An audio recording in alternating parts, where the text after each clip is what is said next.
दुनिया में इन दिनों ऐसी बयार चल रही है जिससे लगता है कि तमाम देश बिना लड़े दुश्मन को परास्त कर देना चाहते हैं। वैश्विक भू राजनीतिक स्तर पर अपना दबदबा साबित करने में कई विकसित देश आपस में ही उलझ रहे हैं। कुछ ऐसा ही शह और मात का खेल आजकल चीन खेल रहा है। दरअसल ग्लोबल पावर बनने की रेस में कई देश अपनी दावेदारी पेश कर रहे हैं, जिसमें अमेरिका, चीन और रूस जैसे देश शामिल हैं।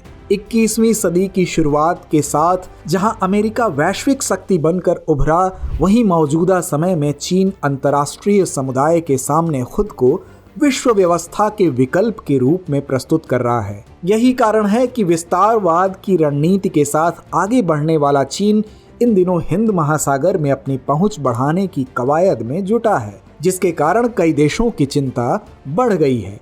चिंतित देशों की फहरिस्त में भारत भी शामिल है।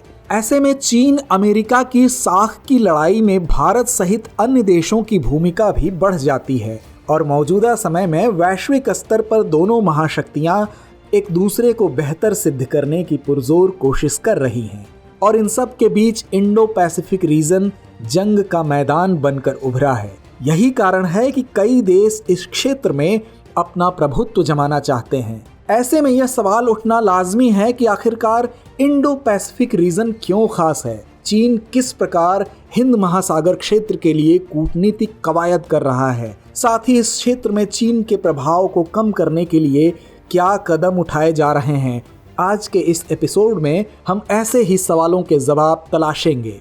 इंडो पैसिफिक क्षेत्र हिंद महासागर और प्रशांत महासागर से सटे देशों को कहते हैं। इसमें अमेरिका के साथ जापान, चीन, ऑस्ट्रेलिया, भारत और बांग्लादेश जैसे कई देश शामिल हैं। वहीं यह क्षेत्र विश्व के दो महासागर यानी हिंद महासागर और प्रशांत महासागर भागों को मिलाकर बना महासागरीय क्षेत्र है, जिसमें पूर्वी अफ्रीका तट, हिंद महासागर, पश्चिमी एवं मध्य प्रशांत महासागर शामिल हैं। इंडो पैसिफिक क्षेत्र के अंतर्गत क्षेत्र जैसे दक्षिणी चीन सागर, आसियान के देश, मलक्का जलडमरू मध्य, गुआन आइलैंड, मार्शल आइलैंड रणनीतिक दृष्टि से महत्वपूर्ण है।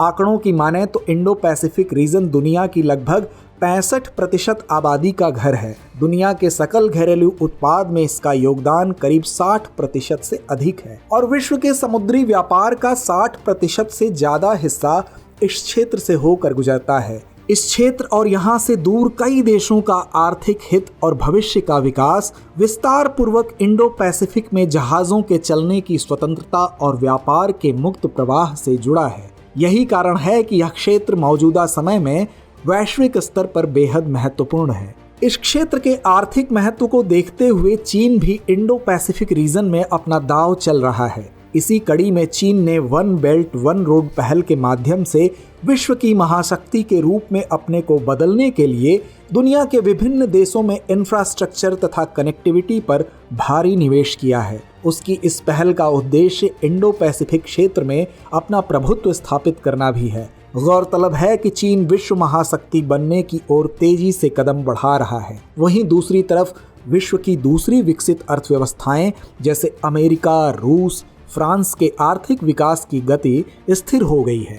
इसका फायदा उठाते हुए चीन ने स्ट्रिंग ऑफ पल्स नीति का विस्तार किया है। इस नीति के जरिए वह भारत को घेरने की रणनीति पर काम कर रहा है तथा इंडो पैसिफिक क्षेत्र पर अपनी उपस्थिति दर्शा रहा है। उदाहरण के लिए चीन पाकिस्तान के ग्वादर पोर्ट का प्रमुख हितधारक है। इसके अलावा हाल ही में श्रीलंका सरकार ने हम्बनटोटा पोर्ट को भी 99 सालों के लिए चीन के हाथों सुपुर्द कर दिया है। इसी कड़ी में अगला नाम बांग्लादेश का चिटगांव पोर्ट का है, जो कि रणनीतिक दृष्टि से महत्वपूर्ण बंदरगाह है, जहां चीन की उपस्थिति मौजूद है। म्यांमार की सितवे परियोजना भी चीन के स्ट्रिंग ऑफ पल्स नीति का हिस्सा है।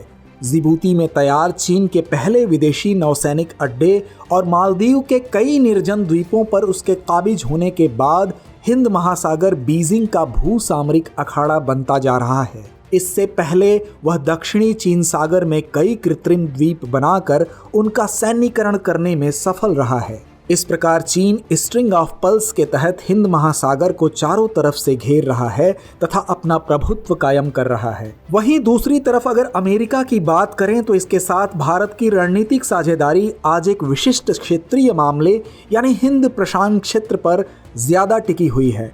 दोनों देशों के राष्ट्राध्यक्षों ने भी साझा आकांक्षाओं को प्राप्त करने और हिंद प्रशांत क्षेत्र में साझा चुनौतियों का समाधान करने के लिए हिंद महासागर रिम एसोसिएशन, इंडो पैसिफिक महासागर पहल और आसियान जैसे क्षेत्रीय मंचों के साथ मिलकर काम करने की प्रतिबद्धता जताई थी। ऐसे ही अमेरिका ने अपनी इंडो पैसिफिक रिपोर्ट में कहा था कि हम एक हिंद प्रशांत क्षेत्र में रणनीतिक साझेदारी करना जारी रखेंगे। साथ ही अमेरिका और भारत दक्षिण एशिया में स्थिरता को बढ़ावा देने के लिए एक साथ और क्षेत्रीय समूहों के जरिए काम करना जारी रखेंगे। इन सब के अलावा भारत हिंद महासागर में चीन के प्रभाव को कम करने के लिए दूसरे देशों के साथ भी रणनीतिक साझेदारी कर रहा है।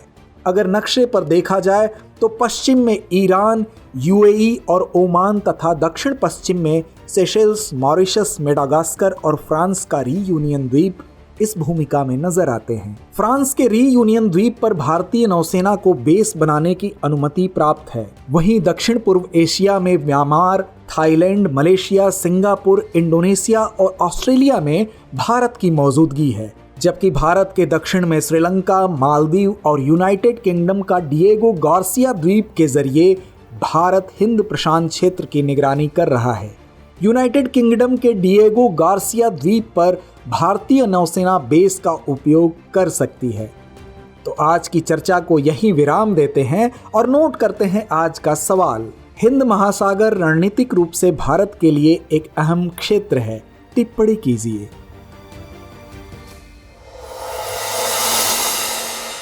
डियर व्यूअर्स, अपने एग्जाम की तैयारी को और बेहतर करने के लिए हमारे चैनल को लाइक, शेयर और सब्सक्राइब करना न भूलें।